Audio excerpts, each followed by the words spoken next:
Hello learners, welcome to Unfold You, your favorite digital learning platform. I am Andeep, your mathematics mentor. आज हम discuss करेंगे about mathematical modelling के बारे में. हम जानेंगे कि what is a mathematical modelling and for what reasons it is used. So let's begin with our topic. सबसे पहले हम देखते हैं कि what is a mathematical model. Now, a mathematical model is a mathematical relation that describes some real life situation. So, क्या होता है mathematical model? It is a mathematical description of real life situation. ठीक है? और किन reasons की वजह से हम use करते हैं mathematical model को? Well, we use it to solve many real life situations. जैसे कि launching a satellite, right? Predicting the arrival of the monsoon या फिर controlling the pollution या reducing the traffic jams. इन सब cases में the mathematical models they are very useful. जैसे एक example लेते हैं. We know that sun के surface पे the temperature is 6000 degrees Celsius. अब scientist को इसके बारे में कैसे पता चला? Well, they have not traveled to sun with a thermometer. They have not traveled to sun with a thermometer to measure the temperature, right? इन सब के बारे में उनको पता चला by using the mathematical models. So इन सब चीजों में the mathematical models they are very useful. अब mathematical modeling होती क्या है? Well, this is a process of creating a mathematical problem, of creating a mathematical model of a given problem, right? And फिर वो model को use करते हैं to analyse and solve the given real world problem. इसको अब detail में समझेंगे example लेके. सबसे पहले समझते हैं कि मैथमेटिकल मॉडलिंग में कितने स्टेजेस होते हैं. Well, there are 4 stages of the mathematical modelling. अब कौन कौन से हैं? Let's see. The first is formulation. Formulation. अब इसमें क्या करते हैं हम कि हम एक रियल वर्ल्ड प्रॉब्लम लेते हैं, उसको हम कन्वर्ट करते हैं to an equivalent mathematical problem में. इसको क्या बोलेंगे हम? फॉर्मुलेशन. हमने एक रियल वर्ल्ड प्रॉब्लम ली, उसको कन्वर्ट कर दिया टू अ मैथमेटिकल प्रॉब्लम में. ठीक है, सो ये हो गया first step which is formulation.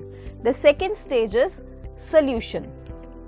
तो अब हम क्या करेंगे? उस प्रॉब्लम का will find out a solution. That is our second stage. The third is interpretation. अब जो सोल्यूशन हमारे पास आया will interpret that solution, right? So this is the third stage which is interpretation. Fourth stage क्या होगी?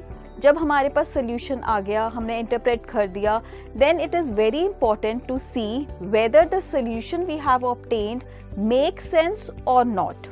तो ये आता है under the stage of validation. So this is the fourth step. अब ये सारे स्टेजेस हम समझेंगे एक एग्जाम्पल को लेके. So let us take one example. It is I travelled 430 kilometres on 48 litres of diesel. Right?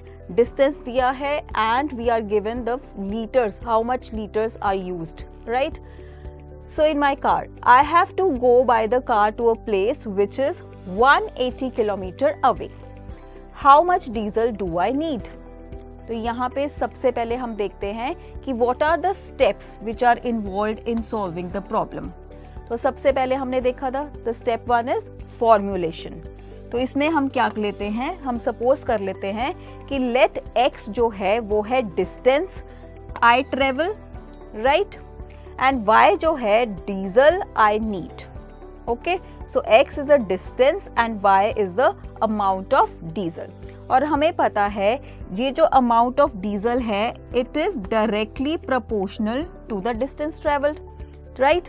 तो यहाँ पर अमाउंट ऑफ डीजल लिया है हमने y, so y is directly proportional to x. ठीक है, एंड जब भी हम प्रोपोर्शनैलिटी का साइन रिमूव करते हैं, इक्वालिटी लिखते हैं, we add a constant here. So here k is a constant. So हमारे पास आ गया दैट y जो है that is equal to kx where k is a constant. अब हमारे पास गिवन क्या है? that I can travel 430 kilometers with 48 liters of diesels. इसका क्या मतलब हुआ कि y की वैल्यू है 48 एंड x है 432, राइट?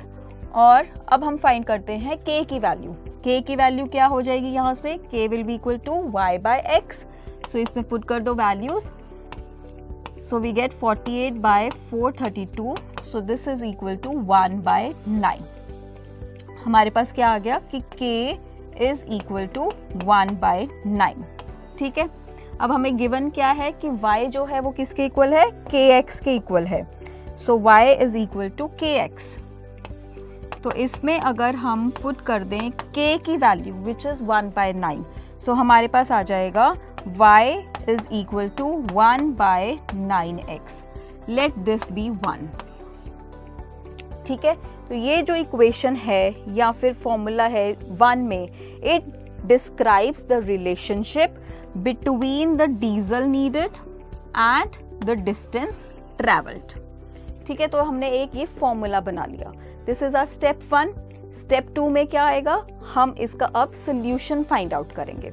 सो हमारे पास है y is equal to 1 by 9x. यहाँ पर x क्या था?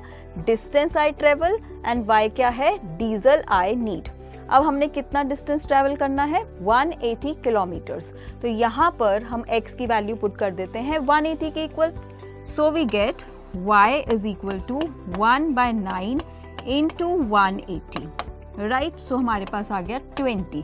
सो यहाँ से हमारे पास y की वैल्यू आ गई विच इज इक्वल टू 20. ठीक है. तो ये हमने क्या किया? हमने फाइंड आउट कर लिया solution. The third is interpretation.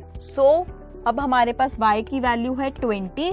सो हम लिख सकते हैं कि we need 20 litres of diesel to travel 180 kilometres. तो ये हमने इंटरप्रिटेट कर दिया अपने सोल्यूशन को, राइट?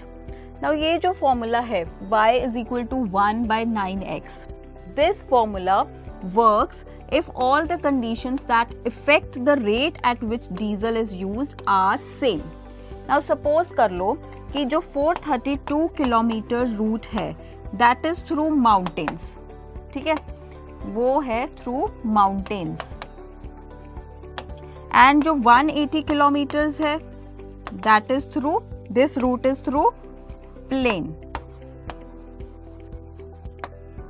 और हमें पता है कि car will use up diesel at a faster rate when the route is through mountains as compare to plains, right? तो उस केस में ये जो फॉर्मूला है इट विल नॉट वर्क. तो यहाँ पे जो हमारा आंसर आया है y is equal to 20 litres. अब हमें नहीं पता कि जो सेकेंड रूट है इट इज थ्रू प्लेन्स या फिर mountains. So we are not sure वो जो आंसर है दैट इज करेक्ट और नॉट. सो ये जो प्रोसेस है of checking the answer against reality and modifying the mathematical description if necessary, इसको हम बोलते हैं validation. So कई बार क्या होता है कि we have to modify the mathematical description to get the accurate mathematical model of a given problem. So इसको क्या बोलते हैं हम? Validation. So this is the fourth stage of mathematical modeling. So I hope the concept of mathematical modeling is clear to you, right? So this is all for today's topic. See you again in the next video with some new topics. Till then, keep learning, keep sharing. Thank you.